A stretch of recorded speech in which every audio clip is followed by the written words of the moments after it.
muy buenos días a todos, ¿verdad?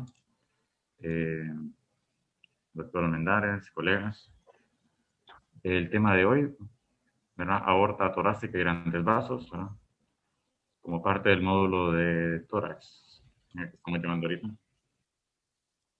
Muy bien, el contenido, ¿verdad? Voy a hablar brevemente de la anatomía, luego vamos a pasar ya a los diámetros normales, medidos por tomografía, seguido de la clasificación de la disección aórtica, ¿verdad? Y las lesiones, específicamente la patología de aorta que vamos a hablar hoy, pues van a ser aneurisma, disección, hematoma intramural, úlcera aterosclerótica penetrante. Estos últimos tres forman parte del síndrome aórtico que vamos a tratar hoy.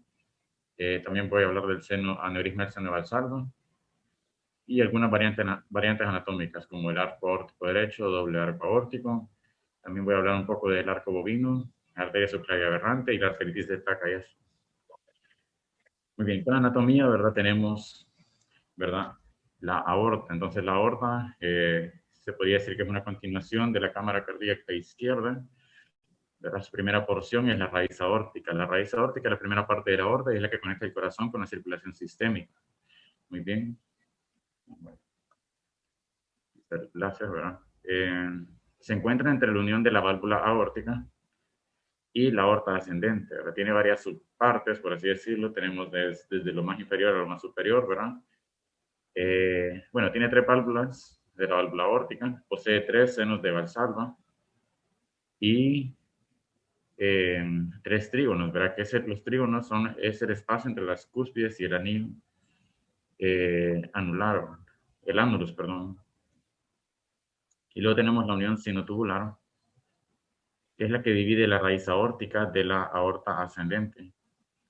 Entonces, todos los componentes de la raíz aórtica coordinan sus funciones para producir un efecto que gestiona la perfusión coronaria y la función del ventrículo izquierdo, ¿verdad? Entonces, en la raíz aórtica ahora tenemos el anillo o annulus, el seno de Valsalva y la unión sinotubular, ¿verdad? Y luego se continúa como la aorta ascendente. Aquí tenemos otro esquema, ¿verdad? La unión sinotubular marca la transición de la raíz aórtica y la aorta ascendente. Para los que están llevando anatomía podrán, bueno, todavía no han llevado esta parte, ¿verdad? Pero los libros de anatomía usan como referencia el plano de Lewis para decir cuándo es arco, cuándo es, ¿verdad? Pero para fines radiológicos, la aorta ascendente termina en la primera rama del arco aórtico, que se debería ser el tronco brachiocefálico. ¿Y dónde empieza la descendente? Bueno, en la última rama del arco aórtico, que vendría a ser la subclavia, ¿verdad? Izquierda. Entonces, esa es la división, ¿verdad? ¿Dónde es arco aórtico? ¿Dónde empieza la aorta descendente? ¿Verdad? Y ya dijimos las cuatro básicamente. Raíz, ¿verdad? Ascendente, arco y aorta descendente.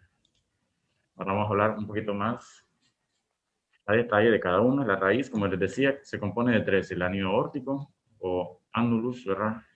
En algunas literaturas los van a encontrar como annulus o ánulo.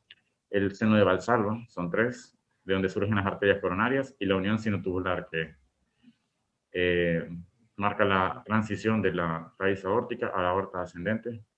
El anillo aórtico, pues, es un perímetro ovoideo, definido por la unión inferior de las valvas de la válvula aórtica. Entonces, el anillo no es una estructura redonda, sino que, ya la vamos a ver más adelante, ¿verdad? Es más ovoidea.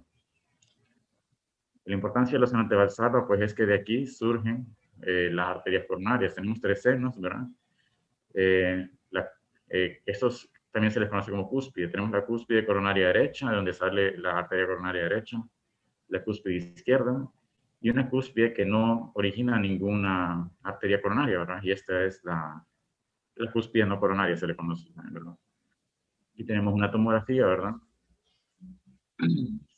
Eh, con reconstrucciones multiplanares de máxima proyección de intensidad, donde vemos aquí en un corte axial los senos, ¿verdad? Y aquí un corte sagital.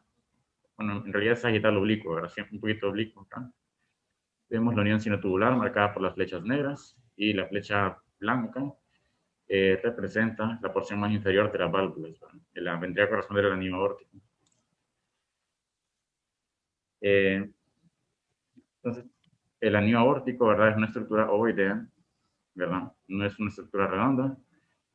y está definido por la unión inferior de las válvulas de la válvula aórtica, ¿verdad? Y para medir el anillo aórtico, ¿verdad? Tenemos que tener una imagen doble oblicuo, menciona la literatura.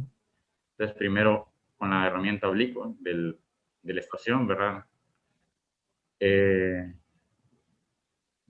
ponemos el plano longitudinal, ¿verdad? Paralelo a la aorta ascendente. Y luego el plano, ¿verdad? O la herramienta axial o transversa la ponemos, ¿verdad? Paralela al seno de Valsalva. Y eso nos da esta imagen de la derecha, que es el ánulus, ¿verdad? Que es una estructura ovoidea. Y marca la transición entre eh, el ventrículo izquierdo, ¿verdad? Y la raíz aórtica. Siguiendo, ahora ya les había explicado esto, la aorta ascendente, ¿verdad? Entre la unión sinotubular y la primera rama del vaso aórtico, que sería la brachiocefálica. El arco, ¿verdad? Entre la primera rama y la última siendo la subclavia izquierda, siempre y cuando no haya ni una variante anatómica. Y la aorta descendente, ¿verdad? Entonces, después de la última rama, ¿verdad? Del callado, ya se vuelve aorta descendente en sus porciones torácicas y abdominal, ¿verdad? Y aquí tenemos una tomografía, ¿verdad? En corte coronal, en una reconstrucción multiplanar, perdón, de máxima proyección de intensidad, en donde vemos para los puntos de referencia para las mediciones. Entonces, aquí tenemos el ánulus o el anillo aórtico, el seno de Valsalva y la unión sinotubular, a partir de la cual, ¿verdad? Ya tenemos la aorta ascendente. Y aquí tenemos la primera rama, el tronco brachiocefálico derecho, o tronco brachiocefálico nada más, ¿verdad? Y esa marca la transición entre el ascendente y el arco aórtico. Bien, con respecto a las medidas, pues tenemos varios puntos de referencia, al menos cuatro, ¿verdad? De la raíz y de la aorta ascendente. Uno es a nivel del anillo aórtico, luego otra a nivel de los senos de Valsalva y otra a nivel de la unión sinotubular. Y la aorta ascendente se recomienda medirla en dos sitios, ¿verdad? El tercio medio y, y una medición alta justo antes de la primera rama del arco aórtico, el tronco brachiocefálico. Como les mencionaba, para medir el anillo aórtico, pues hay que utilizar la herramienta, ¿verdad? Oblicua, ¿verdad? Del software, ¿verdad? Entonces, con la herramienta eh, horizontal, ¿verdad? Paralela a la aorta ascendente y la herramienta transversa, ¿verdad? Eh, perpendicular al seno de Valsalva, al ánulus. Y esto nos va a dar esta imagen acá, que es el anillo aórtico, donde ya podemos hacer las medidas, un diámetro máximo, y recuerden que es una estructura ovoidea, ¿verdad? Siempre para medir la aorta, como no es, siempre va a tener, al menos la aorta ascendente, ¿verdad? No es puramente transversal. Siempre cuando la agarramos en los cortes axiales, no va a ser, siempre va a tener cierto grado de oblicuidad, por así decirlo. Entonces tenemos que obtener una imagen doble oblicuo. Entonces, simplemente con la herramienta oblicua, ¿verdad?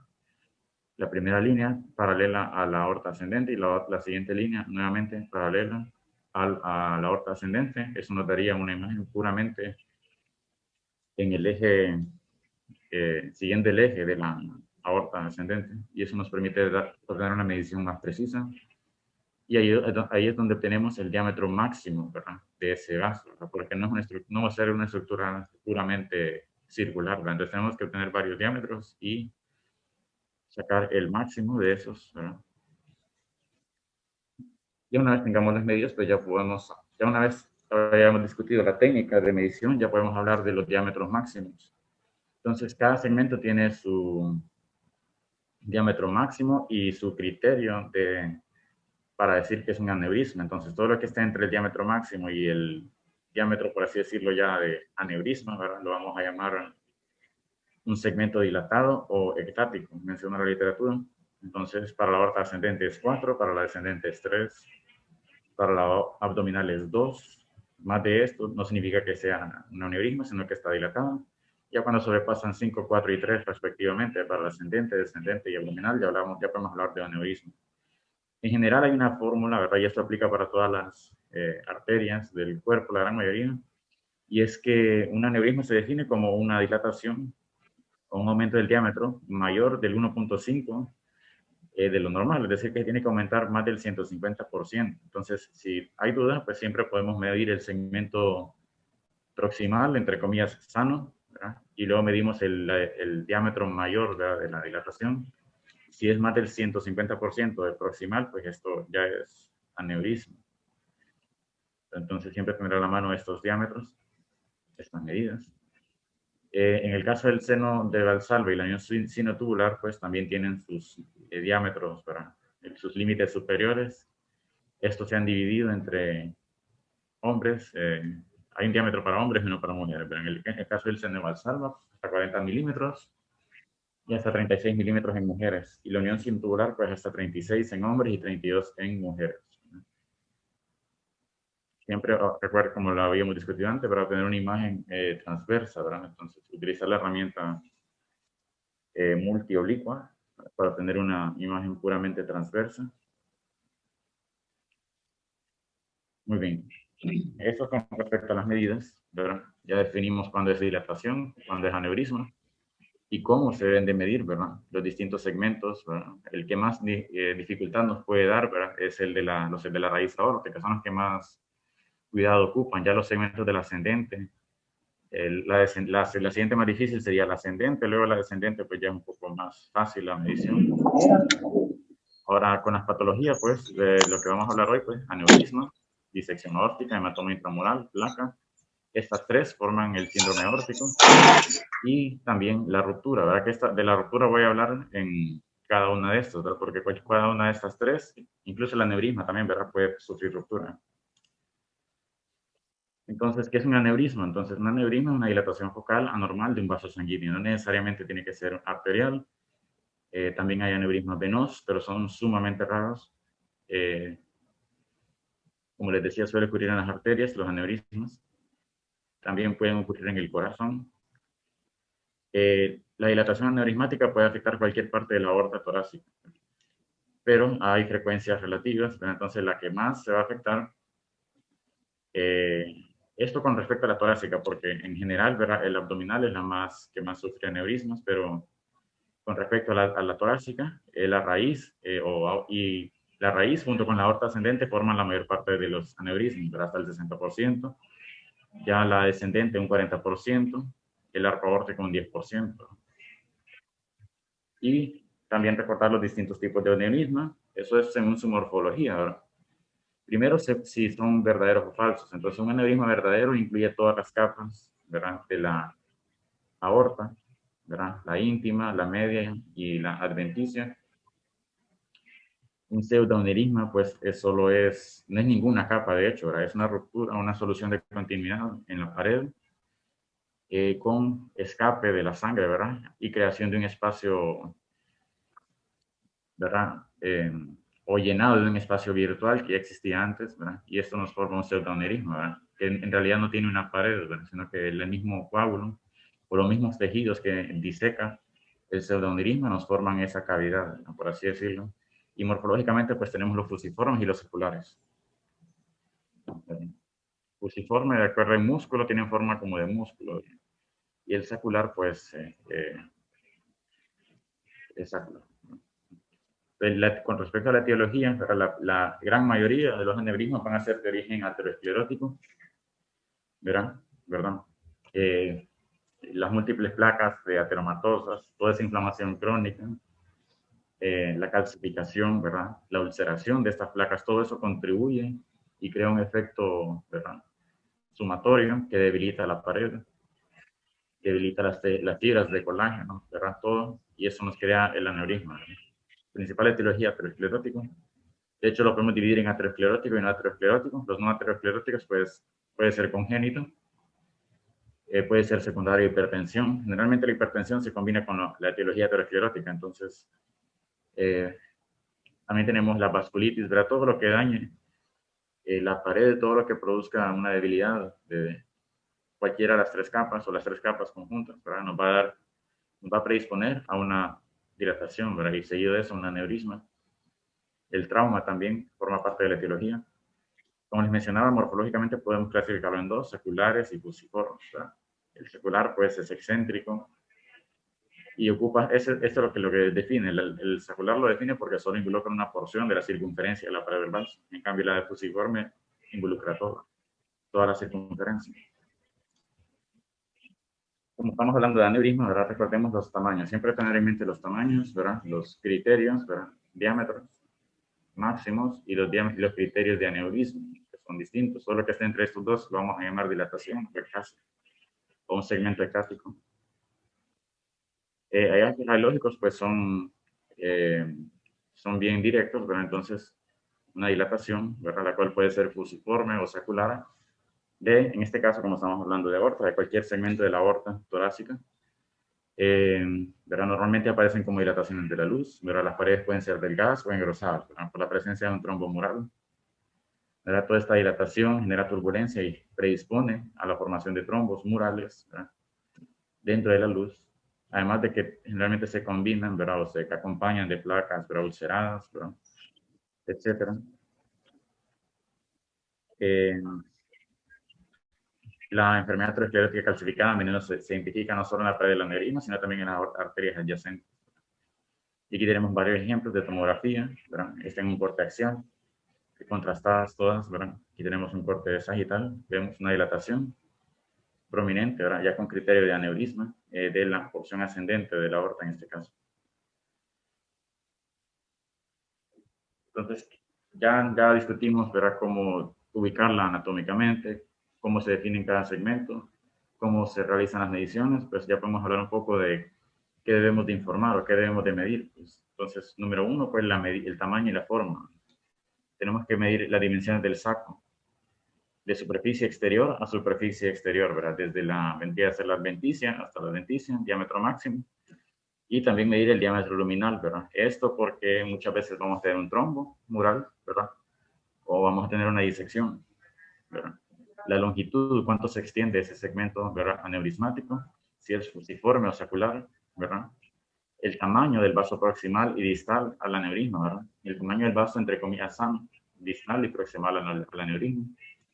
Las características de la pared, ¿verdad? Si se acompaña de calcificaciones murales, hay que mencionarlo. Si hay un trombo mural, ¿verdad? La ubicación, ¿verdad? Y relación, esto más que todo en los aneurismas abdominales, pero también en los torácicos, ¿verdad? Entonces hay que mencionar si hay afectación de los orígenes de las arterias renales, ¿verdad? Si afecta a las arterias esplásmicas o si afecta a los grandes vasos del arco aórtico. Hay que caracterizar en lo mayor de lo posible una posible etiología, ¿verdad? Definitivamente hay que tratar de hacer lo posible para definir si es verdadero o un falso aneurisma. Este problema más que todo lo vamos a encontrar con los aneurismas saculares, ¿verdad? Entonces, eh,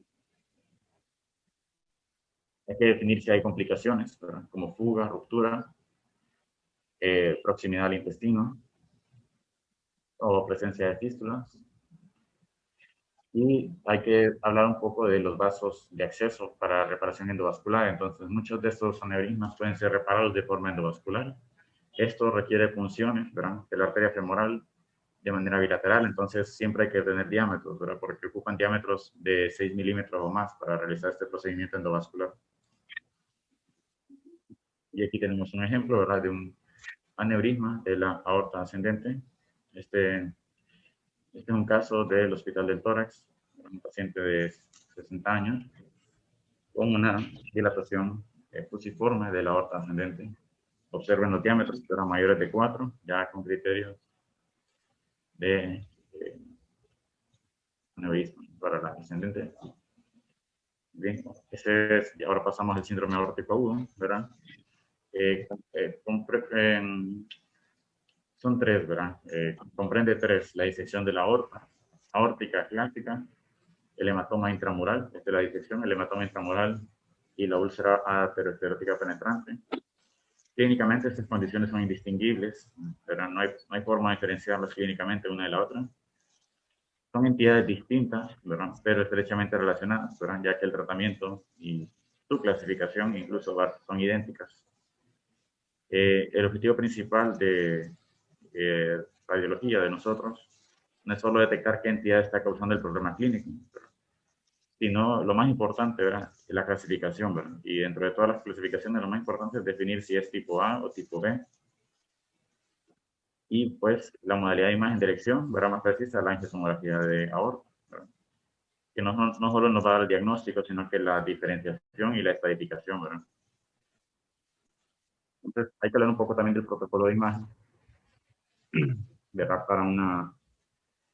Para el diagnóstico, ¿verdad? Y estadificación, ¿verdad? De estas patologías. Entonces siempre hay que tener una fase simple de la aorta, ¿verdad? ¿Por qué? Para la detección de los hematomas intramurales. En la fase aguda, en los primeros 7 días, uno de los signos característicos del hematoma intramural, pues es una hiperdensidad, ¿verdad? En forma de semiluna en la fase simple, que en la fase contrastada, pues ya se vuelve hipodensa en relación al lumen, y para eso pues ocupamos la fase simple. Siempre hay que tener una fase simple, luego una fase arterial y una fase venosa. ¿Por qué arterial y venosa? Pues esto en el caso de un aneurisma, ¿verdad? Las diferencias de contraste entre la fase arterial y venosa pueden ser muy útiles para diferenciar la luz verdadera de la falsa. La fase arterial pues, se puede utilizar bolus tracking o a los 20 segundos posterior a la inyección del bolus. Medio de contraste pues se recomienda 100 ml. Medio de contraste bajo molaridad con un caudal de 13 mililitros por segundo. Se debe incluir siempre el tracto ilíaco, ¿verdad? Se debe incluir todo, ¿verdad? La aorta ascendente, ¿verdad? Las ramas, ¿verdad? De la arco aórtico. ¿Verdad? Esto porque una disección se puede extender hasta las ramas del arco aórtico, la arteriocefálica, la común, la subclavia. También se debe incluir el tracto ilíaco, y esto pues para valorar, como les mencionaba, la posibilidad del tratamiento endovascular, ¿verdad? Para obtener sus diámetros y así poder ayudarle al vascular para ver si es candidato a un tratamiento endovascular. Y como les mencionaba, se deben de valorar las ramas del arco aórtico, ¿no? Para valorar una extensión o la posible extensión de una disección y posibles complicaciones neurológicas, ¿verdad? Entonces, otra cosa, algunos tips, ¿verdad? Para la adquisición para una angiotomografía de aorta, ¿verdad? Se puede lograr una reducción importante de los artefactos, ¿verdad? Y por tanto la disminución en las dificultades diagnósticas si la inyección del medio contraste ocurre del lado derecho, ¿verdad? Entonces esto evita que el bolo pase por enfrente, ¿verdad? De todos los vasos del mediastino, ¿verdad? El arco, ¿verdad? Las ramas, etcétera, el ascendente. Entonces si utilizamos el brazo derecho vamos a evitar este artefacto, ¿no? Este beam hardening, ¿verdad? En este caso, pues este es el mismo paciente, como pueden ver, el bolo pasó por enfrente, ¿verdad? De todos los vasos del mediastino, y esto nos ocultó. Bueno, aquí ya se insinuaba, ¿verdad? Una disección, ¿verdad? De la brachiocefálica, pero aquí sí definitivamente nos ocultó, ¿verdad? Esta disección, el lumen verdadero de la aorta descendente. Entonces es muy importante eso. También utilizar un bolus chaser de solución salina. Esto para que eso lo que significa es que después del bolo de contrastes, seguido a eso va un bolo de solución salina para evitar este mismo artefacto que vemos acá, ¿verdad? Y para que solo se pacifiquen las arterias de interés. Y en lo posible, pues utilizar sincronizar el estudio con un electro, ¿verdad? Para evitar artefactos del movimiento por el ciclo cardíaco. Muy bien. Hoy sí, pasemos a la disección aórtica. Eh, bueno, ¿qué es la disección aórtica? Pues ocurre cuando la sangre ingresa, ¿verdad? A la media. Ahora recordemos las tres capas de todas las arterias, ¿verdad? La íntima, la media y la adventicia. Entonces, un desgarro en la íntima, ¿verdad? Con ingreso de la sangre, ¿verdad? A la media, a la capa media del vaso. Esto nos crea un falso lumen, ¿verdad? Que lo podemos ver acá. Y a esto pues vamos a llamar disección. El lumen normal pues está revestido por la íntima y ese es el lumen verdadero. Y el canal lleno de sangre pues ese es el lumen falso, ¿verdad? La luz falsa, ¿verdad? De hecho, está a una presión más alta que el lumen verdadero, ya que este flap, ¿verdad? Ya vamos a hablar del flap o donde ocurre la ruptura, sirve como de válvula también, entonces las presiones dentro del lumen falso son mayores a las del lumen verdadero. Es por eso que casi siempre el lumen verdadero va a ser más pequeño que el lumen falso, ¿verdad? Y por eso la tendencia es a que vaya disecando y que vaya creciendo esta disección. Eh, Dentro de todas las entidades que causan el síndrome aórtico agudo, esta es la más común, ¿verdad? La disección. Relativamente es una patología rara, ¿verdad? Hablamos de 1 en 100.000, la disección, ¿verdad? Y está altamente relacionada a la hipertensión arterial. La mayoría, más del 70%, son pacientes hipertensos. Eh, la clínica típica, ¿verdad? La clínica típica va a ser de un paciente, un adulto mayor, más de 60 años, con hipertensión de larga data. Eh, Básicamente eso, con un dolor torácico agudo. El dolor generalmente es anterior o posterior, ¿verdad? Y lo describen como desgarro. La epidemiología, pues ya les mencionaba, ¿verdad? Estrechamente relacionada a la hipertensión. Tiene una mortalidad sumamente alta, sobre todo los aneurismas tipo A, de 1 a 2% por hora después de la aparición de los síntomas, ¿no? Hasta un 90% sin tratamiento, casi todos fallecen, y hasta un 40% cuando sí se trata. Esto es para los tipo A. Ya vamos a llegar a los clasificación, ¿verdad? Como les mencionaba, adulto mayor hipertenso es el paciente típico de una disección de aorta no traumática, ¿verdad? También vamos a tener diferencias de presión entre los brazos. Recuerden que esta disección va a afectar las ramas del arco aórtico. Entonces vamos a tener una diferencia de presiones entre un brazo y el otro. También podemos tener síntomas isquémicos, pero en las extremidades, en los órganos, falla renal, si el aneurisma afecta el origen de las arterias renales. La etiología, pues hipertensión alta, estrechamente relacionada con hipertensión, ¿verdad? La patogenia, pues una degeneración de la media, ¿verdad? Por las presiones altas crónicas. También tenemos trastornos hereditarios del tejido conectivo, ¿verdad? Síndrome de Marfan, Ehlers-Danlos. La aterosclerosis también forma parte de la etiología, más asociada al aneurisma, a la aterosclerosis, pero también contribuye a una disección. La vasculitis también, y las iatrogénicas, ¿verdad? Por ejemplo, un cateterismo aórtico, un balón intratorácico. La clasificación tenemos dos, de Baking y tenemos la de Stanford. La más práctica, y la que más se sugiere y la que más se usa es la de Stanford, porque esta ya lo clasifica de un solo en si es algo quirúrgico o no. Pero vamos a hablar de la de Baking, ¿verdad? La tipo 1 afecta la aorta ascendente y descendente, ¿verdad? Vendría a corresponder a un tipo, ¿verdad? A, ¿verdad? Si la clasificamos por Stanford. La tipo 2 solo aorta ascendente, ¿verdad? Correspondería siempre a un tipo A de Stanford.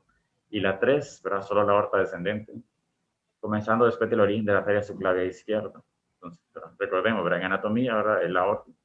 Los libros, anatomía macroscópica define el arco como hay que sacar un plano de Lewis y todo, pero radiológicamente, pues, es después de la última rama de la subclavia, desde ahí empieza la descendente.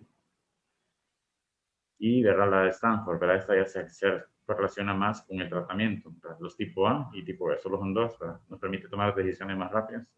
La A afecta a la aorta ascendente, puede o no afectar la descendente, con que afecte la ascendente, ya es tipo A, corresponde a los DeBakey tipo 1-2. La B, pues, afecta solo la descendente, correspondería a una DeBakey tipo 3. Las tipo A, ¿verdad? Son las más comunes, desgraciadamente, son las que tienen una mayor tasa de mortalidad. El manejo de estas es quirúrgico, siempre es quirúrgico, porque inevitablemente van a sufrir ruptura en algún momento, además de que por afectar, ¿verdad?, el ascendente y porque pueden afectar también el largo, ¿verdad? Tenemos los vasos, ¿verdad?, del cuello, ¿verdad?, que nos dan circulación al cerebro y todo eso, entonces las extremidades superiores. Todas estas tienen que ser manejos quirúrgicos por fuerza y solo vean sus complicaciones, ¿verdad? Oclusión de la arteria coronaria, puede haber incompetencia aórtica y puede haber ruptura del sacro, ¿verdad?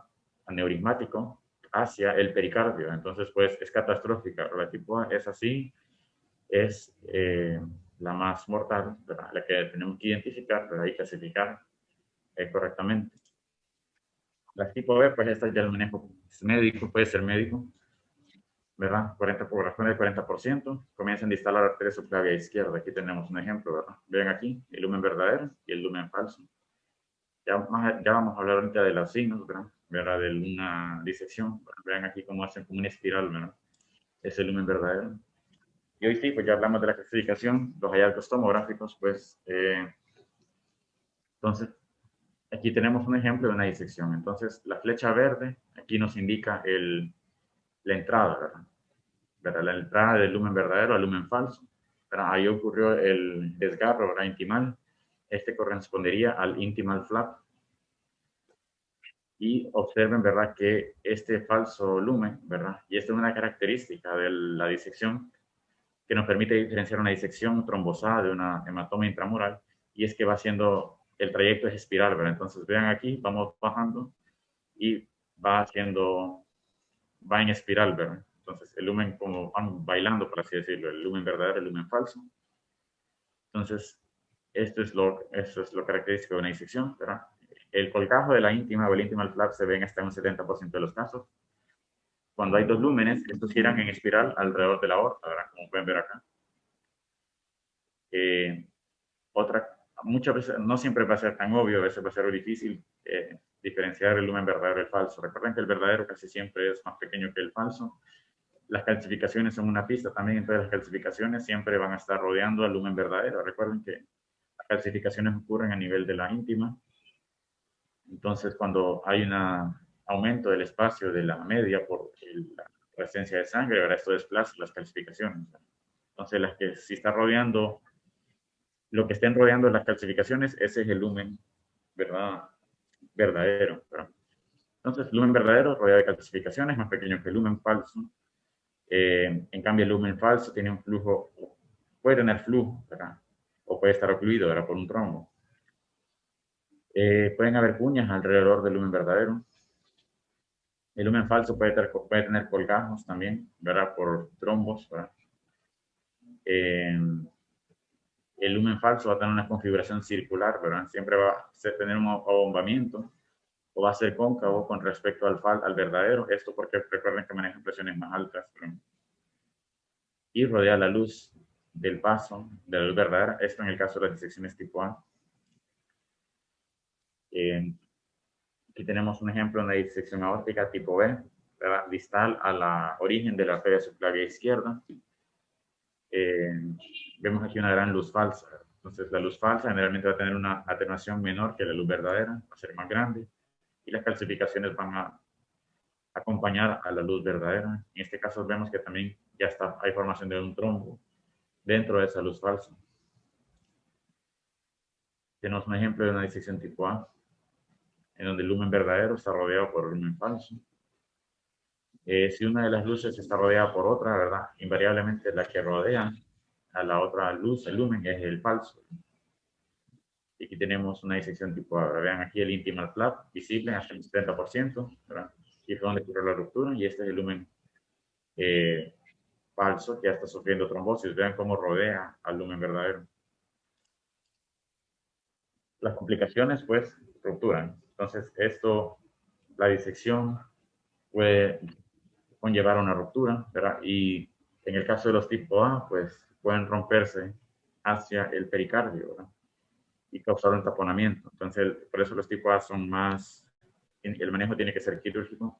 En cambio, ya los tipo B, pues pueden, si sufren ruptura, pues pueden sufrir ruptura hacia el espacio pleural y nos pueden dar un hematotórax, un hemotórax, que si bien puede ser mortal, pero no tanto como una ruptura hacia el espacio pericárdico. Entonces,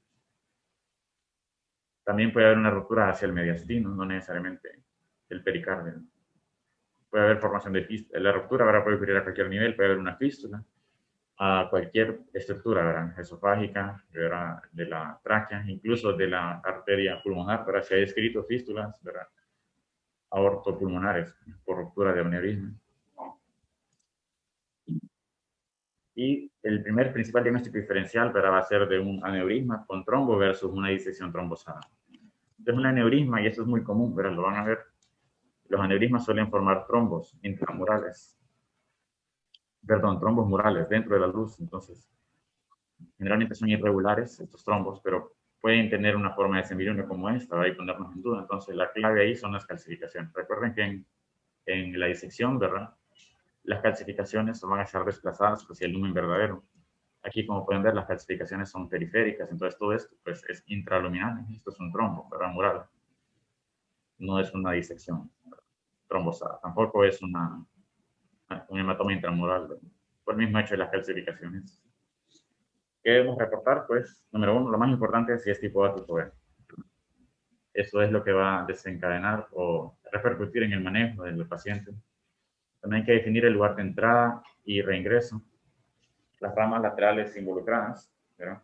Que se originan de luz verdadera a la luz falsa, órganos en riesgo, o si hay datos de isquemia de órganos, eso más que todo para las abdominales, ¿verdad? Por ejemplo, si hay datos de isquemia intestinal o renal, ver si hay complicaciones como ruptura, ¿verdad? La sola presencia de ruptura, ¿verdad? Por ejemplo, un hemotórax, ¿verdad?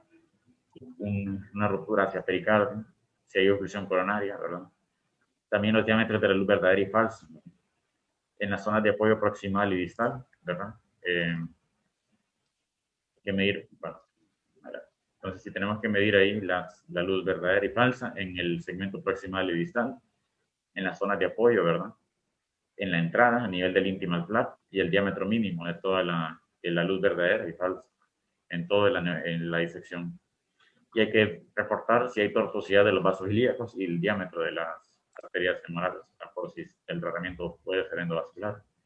El hematoma intramural, ya estos son un poco más rápidos, ¿verdad? Ya que son, ya la disección era la más común. El hematoma intramural, hay varias literaturas que lo consideran como una forma atípica de una disección. Esto porque el hematoma intramural, pues, es la ruptura de la vasa vasorum, ¿verdad?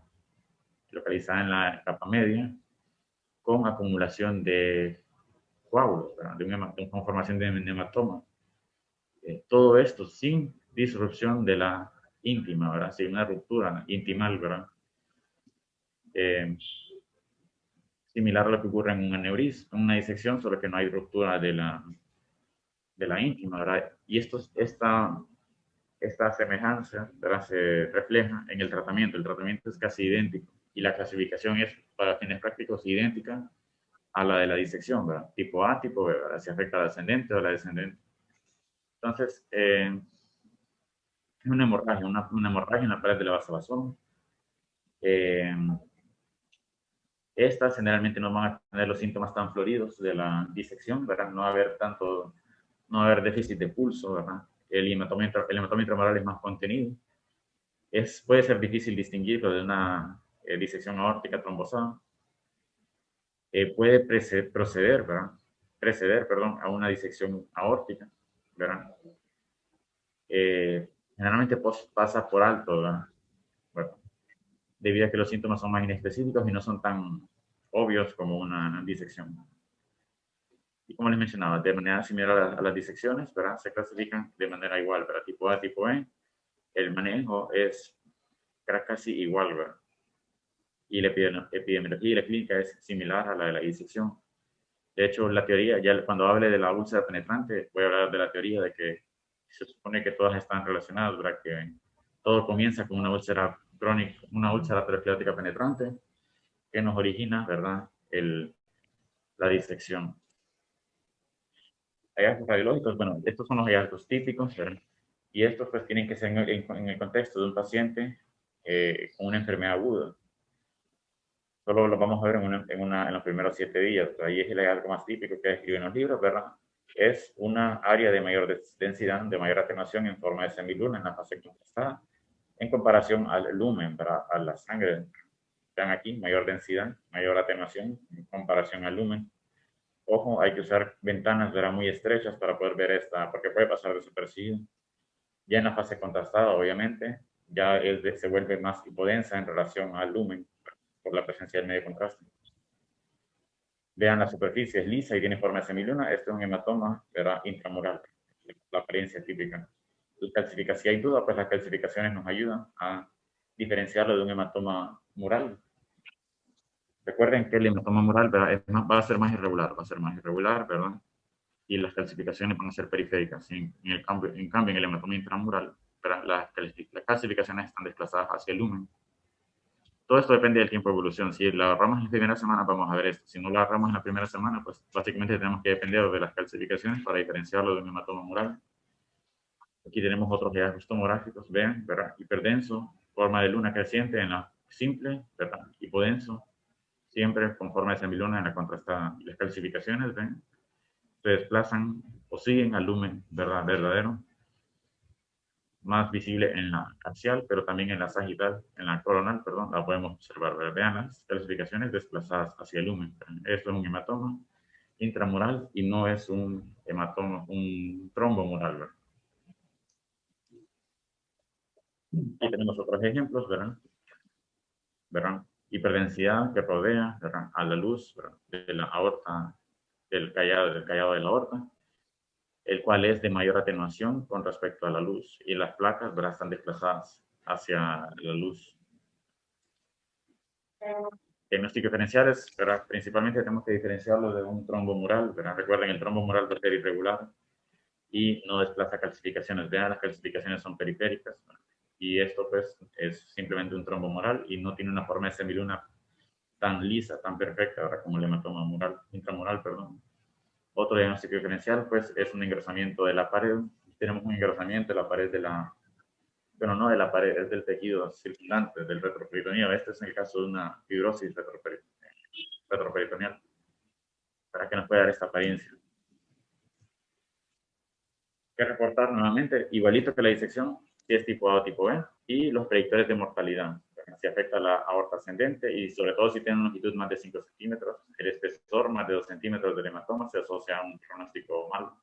Si hay derrame pericárdico, obviamente, ¿verdad?, ya hay ruptura, y si está asociado a una úlcera, ¿verdad?, eso se asocia a un mayor pronóstico. Ya pasando con la úlcera pues es una erosión de una placa traumatosa que ha erosionado la capa elástica interna de la pared torácica. Esta llega hasta la media y ha producido hematoma de la media. Eh, Rara vez esto se rompe, pero sí se asocia a un peor pronóstico debido a la aterosclerosis que debilita las capas, ¿verdad?, de toda la pared. Generalmente se ubican en el aorto, en el callado aórtico y en la aorta descendente. A menudo son múltiples. ¿Cuál va a ser la apariencia? Pues va a ser una solución de continuidad de la íntima, con formación de una cavidad, ¿verdad?, en forma de saco, ¿verdad?, o en forma de hongos, lo describe en la literatura, ¿verdad?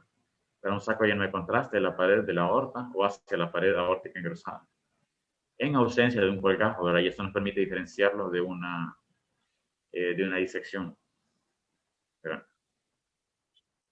Esto, ¿verdad?, puede progresar a un hematoma intramural, ¿verdad?, o puede progresar a una disección, ¿verdad? Todas estas patologías, ¿verdad?, están estrechamente relacionadas y se cree que todo se origina con una placa ateromatosa ulcerada, ¿verdad?, que luego empieza a disecar y nos da la disección aórtica.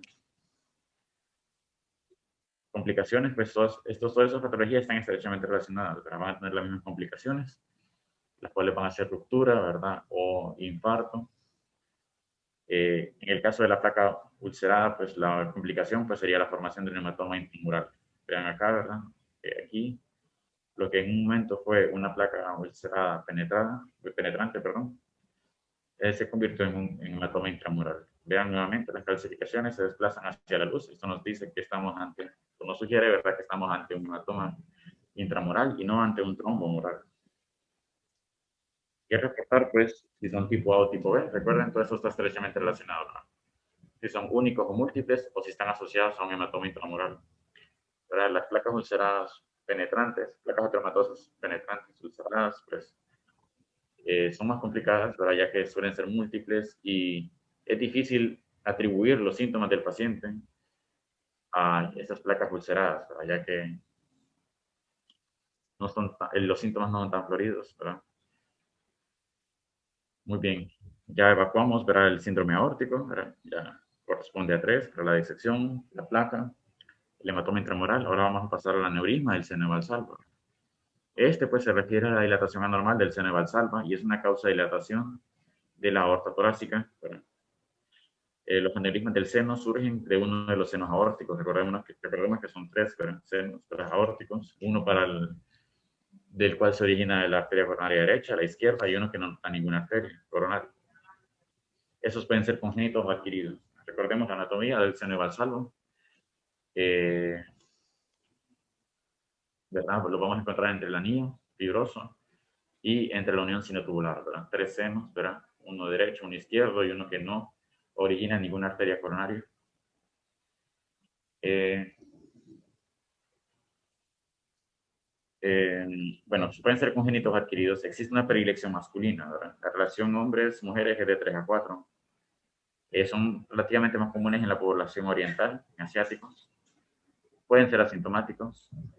Y desgraciadamente, la mayoría de las veces el primer síntoma pues, es el de una ruptura. Por su estrecha relación, ¿verdad? Pueden romperse ya sea a la aurícula izquierda o a uno de los ventrículos o al pericardio también, ¿verdad? Entonces, las causas adquiridas incluyen infección, endocarditis, tuberculosis, la aterosclerosis nuevamente, ¿verdad? Y las lesiones traumáticas. Con mayor frecuencia van a afectar al seno coronario derecho y con menor frecuencia al seno coronario, al seno no coronario y rara vez al seno coronario izquierdo. Y recordemos los diámetros normales, pero para el seno de Valsalva hasta 40 milímetros en hombres, 36 en mujeres. La unión sinitular, 36 y 32 hombres y mujeres respectivamente. Y tenemos un ejemplo de un aneurisma del seno de Valsalva. Entonces, vean acá, de cuál sería? Bueno, del seno coronario derecho. ¿Verdad? Este es el derecho, este es el que no origina y este es el izquierdo. Vemos claramente una dilatación, ¿verdad? Definitivamente mayor de 40 milímetros, ¿verdad? Sin datos de ruptura. Entonces, ¿qué nos van a decir que estamos ante una ruptura? Pues un jet, ¿verdad? O una diferencia, o la entrada del medio contraste, ¿verdad? De la ventrículo derecho al seno, ¿verdad? Aquí tenemos otro ejemplo, un aneurisma del seno valsalva, menos evidente que el anterior, pero sí, vean, ¿verdad? En este caso del seno izquierdo, ¿verdad? Está dilatado, ¿verdad? Aquí tenemos un corte axial y un corte oblicuo, ¿verdad? Sin datos de ruptura, en este caso, en este ejemplo. Seno valsalva mayor de 2 centímetros, más de 20 milímetros. Tenemos otro ejemplo de un aneurisma del seno valsalva, en este caso siempre uno derecho, ¿verdad? Sin datos de ruptura. Este caso es un hombre de 80 años, asintomático, con soplo cardíaco. Muchos de estos aneurismas se manifiestan con un soplo ¿verdad? Sistólico, ¿verdad? Y generalmente son asintomáticos hasta que sufren ruptura, desgraciadamente. ¿Verdad? En este caso hay una extensión, ¿verdad? Hacia el ventrículo derecho. Vean que abomba la pared del ventrículo derecho. El origen de la arteria coronaria, ¿verdad? Derecha se ve distal al seno, ¿verdad? De Valsalva. Muy bien, ese es con respecto al aneurisma del seno de Valsalva. Recordemos, ya explicamos cómo medirlos, ¿verdad? Cómo identificarlos, mayor de 20 milímetros en el hombre. Ya se consideran 40, pero mayor de 40 en el hombre, ya se considera como aneurisma. Ahora voy a hablar, ya casi para terminar, ¿verdad? De las variantes anatómicas, arco aórtico derecho y otras arteria subclavia, ¿verdad? Aquí tenemos un ejemplo. Entonces, el arco aórtico derecho, pues vamos a tener el arco aórtico, ¿verdad? Eh, del lado derecho, ¿verdad? En este caso tenemos un ejemplo del arco aórtico derecho y observen aquí, ¿verdad? La arteria subclavia, ¿verdad? Izquierda, aberrante. ¿Por qué aberrante? Bueno, porque pasó posterior al esófago y a la ¿verdad? La incidencia se cree que es del 0.1%, ¿verdad? Al 0.2% de la población. Se pueden encontrar diferentes configuraciones basadas en los patrones de ramificación supraórtica. El más común de todos pues, va a ser el arco aórtico derecho, acompañado de una arteria subclavia izquierda, aberrante. Aquí tenemos un ejemplo, pero ya de una arteria subclavia derecha, aberrante. Entonces, vemos que la subclavia derecha, en vez de originarse del tronco brachiocefálico derecho, el tronco brachiocefálico nada más se origina o viene a ser la última rama del arco aórtico. Y esta pasa posterior al esófago y a la tráquea. ¿Verdad? Eso nos define una arteria subclavia derecha aberrante. La mayoría de veces van a pasar posterior al esófago, pero en un 15% van a pasar entre el esófago y la tráquea, y hasta en un 5% van a pasar anterior a la tráquea, ¿verdad? A menudo son asintomáticas, pero sí pueden, uno puede dilucidar cuáles van a ser los síntomas, disfagia y síntomas respiratorios, ¿no? El doble arco aórtico y el arco bovino, pues, como su nombre lo define, el doble arco aórtico, ¿verdad? Hay una falta de fusión, ¿verdad? De los diferentes del arco aórtico y nos crea esta configuración, ¿verdad? Generalmente va a haber un arco dominante. La mayoría de las veces el dominante va a ser el derecho. y la otra, hasta un 80%, un 25% va a ser el izquierdo, y un 5% la minoría va a ser una codominancia, que es el ejemplo aquí de en medio. Ahora vemos una doble arco aórtico, ¿verdad? Sin ningún segmento, ¿verdad? Atrófico, ¿verdad? O hipotrófico. Entonces, aquí tenemos, este es raro, ¿verdad? Es un arco aórtico codominante, ¿verdad? Y el arco bovino, aquí tenemos un ejemplo de un arco bovino. ¿Qué es un arco bovino? Pues de un mismo tronco se va a originar la común derecha, la subclavia derecha y la común izquierda, ¿verdad? Este es el arco bovino. Aquí tenemos un ejemplo, una reconstrucción multiplanar con proyección de máxima intensidad. Y aquí tenemos un ejemplo de un arco óptico doble. En este caso, un codominante, ¿verdad? No hay ningún segmento atrófico o hipotrófico. Es raro, ¿verdad? Ocurre hasta en el 5% de los casos. Vean aquí, un doble arco óptico. Ya para terminar, la arteritis Takayasu, también conocida como aortopatía medial idiopática o enfermedad sin pulso. Es una vasculitis granulomatosa grande que afecta prominentemente la aorta y sus ramas principales. También puede afectar las arterias pulmonares, ¿verdad? No se conoce la causa exacta, ¿verdad? Pero se cree que la patología es similar o estrechamente relacionada con la arteritis de células gigantes, con la diferencia que, valga la redundancia, a diferencia de la arteritis de células gigantes, este es más común en pacientes jóvenes y mujeres, ¿verdad? La arteritis de células gigantes, más en adultos mayores o masculinos, y hay mayor prevalencia en población asiática. Tiene a afectar a pacientes más jóvenes, típicamente 15, 30 años. ¿Verdad? ¿Cuáles van a ser los síntomas? Van a ser isquémicos, ¿verdad? Paciente joven, mujer, con ausencia de pulsos en extremidades superiores o una diferencia de pulso de una extremidad superior a la otra. ¿Cuáles van a ser los hallazgos? Pues vamos a tener un engrosamiento, ¿verdad? Que va a condicionar una estenosis, ¿verdad? Y otra característica, la pared, ¿verdad? De la aorta y de ese segmento de la arteria va a estar engrosado y va a captar realce. Va a realzar con la administración de medio contraste. Arbitrariamente, aquí tenemos, en este ejemplo tenemos afectación, ¿verdad? De la brachiocefálica, de la común derecha, ¿verdad? Y la izquierda y la subclavia izquierda. ¿Verdad? Vean aquí, ¿verdad? Disminución del lumen, engrosamiento parietal y con captación o realce a la administración de medio contraste si tuviéramos una simple, por ejemplo. Arbitrariamente se clasifica en 4 tipos. ¿Verdad? Tipo 1, afecta al arco aórtico y sus principales ramas. Tipo 2, aorta abdominal. Tipo 3, toda la aorta. Tipo 4, las arterias pulmonares. Muy bien. Eso sería todo, ¿verdad? Muchas gracias. No sé si tienen... Hola, buenos días. No, estuvo muy buena la clase. Solo siempre eh, recordarle, ¿verdad? Que hay que tomar en cuenta que cuando hay traumas torácicos, tratar de identificar esas disecciones aórticas traumáticas que muchas veces lo podemos pasar por alto. Hace unos días recibí una paciente, una guardia con un trauma torácico y tenía, bueno, daba la impresión de que había una disección aórtica, pero luego cuando le hicimos pues un control nos dimos cuenta que lo que había sucedido era que el movimiento del tórax como que tenía un poco de taquipnea, hizo simular el flap intimal que generalmente uno mira cuando hay disección aórtica. Entonces hay que tener mucho cuidado y tratar de ver todas las características radiográficas de cada uno de los hallazgos que usted mencionó. Solo eso, gracias. Excelente clase, Jorge, muy bien descrita. Es un tema complicado desde el punto de vista imagenológico.